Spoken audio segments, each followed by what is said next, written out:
Hi friends, welcome to day 2 of our vocabulary words for our poem Umbrellas.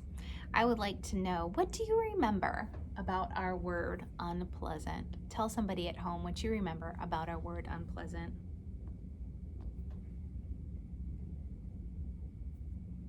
Did you tell them it means something that is not nice, that you do not enjoy? Maybe you told them it's something that's stinky, like that garbage right there.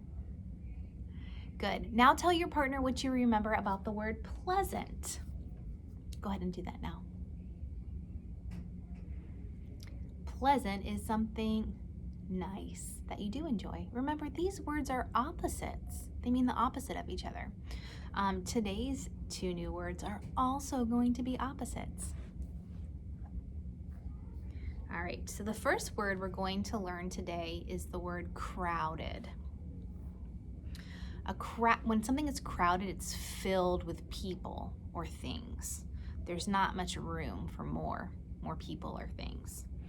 In the poem Umbrellas, the sidewalk was very crowded or filled with people carrying umbrellas.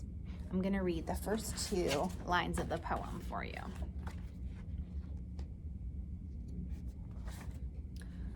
So many umbrellas walking this gray day, so many umbrellas going every which way. So when they say so many umbrellas, it means there's lots of umbrellas going every which way, all different directions. So the streets or the sidewalk are crowded with people with umbrellas. And having umbrellas makes it take up even more room, makes it more crowded. All right. So I want to know, why are the sidewalks crowded or filled with people carrying umbrellas? Tell your partner, what do you think? So you say the sidewalks are crowded with people carrying umbrellas because...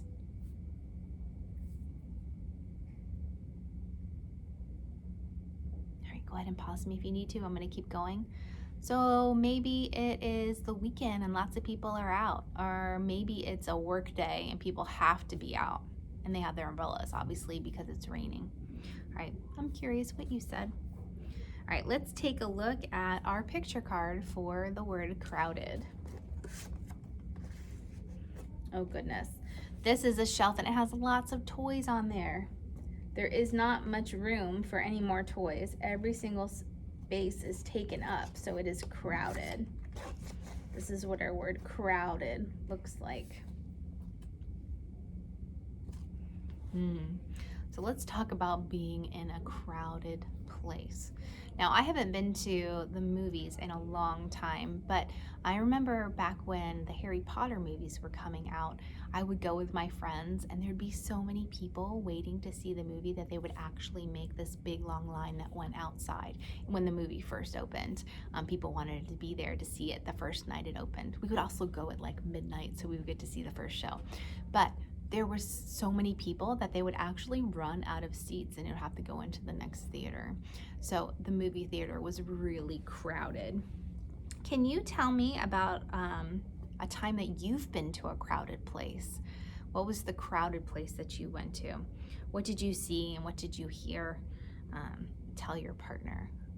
One time I was at this crowded place, and then tell them about it.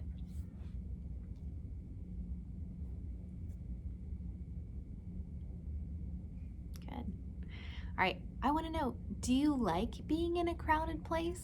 Why or why not? So say, I like being in a crowded place because, or I do not like being in a crowded place because. Go ahead and tell them right now.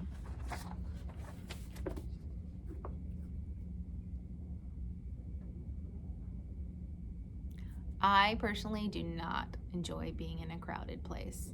Makes me feel like it's closing in or claustrophobic. I can't move, I can't get out, I don't like it. But I'm curious what you said. Kids don't have as much personal space as grown-ups do. All right, so let's see, what should we do our gesture for crowded? I think we'll take our hands and we'll like push things together. It's all crowded. And then crowded is kind of an unpleasant thing, so we'll make our face look a little bit unpleasant, right? Crowded. Can you try that? Crowded. Good. All right, let's learn our last word. It is going to be the opposite of crowded, so it's going to be uncrowded. So when something is uncrowded, it is not filled with people or things. Let's take a look at the picture card. So it's our same shelf, and there's only a couple things on it. Now there's just the plane, the truck, and like a marble or something. So this is the word uncrowded. Good. I wanted to tell you really quickly that our clue about opposite words is that little prefix un. In front of pleasant, it has un, unpleasant. In front of crowded, un. When you see un in front of a word, it usually means this word is going to be an opposite of the word without it. So uncrowded is the opposite of crowded. You just cover up the un. Unpleasant is the opposite of pleasant.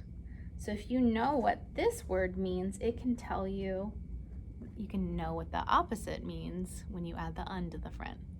All right, we are gonna play crowded or uncrowded.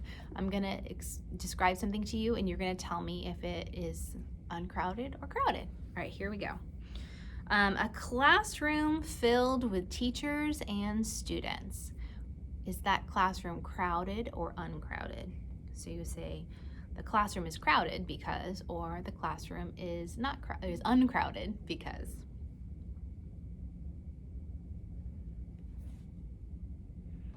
Yeah, that's definitely crowded. Let's try another one. An airplane with no passengers. Is an airplane with no passengers crowded or uncrowded? Why? It is uncrowded because there's nobody in there, right? Crowded means it's full of things or people. All right, here's the next one. A bookshelf with one book. Is that bookshelf crowded or uncrowded?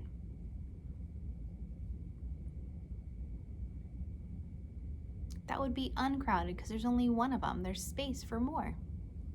All right, the last one. A cage full of birds. Is that cage crowded or uncrowded? How do you know? It would be crowded for sure because it said it was full of birds. There's lots of birds in there. All right, so if this was crowded and our face was kind of unpleasant, we go like this. Uncrowded, we're gonna change our face to a happier face and we're gonna bring our hands out.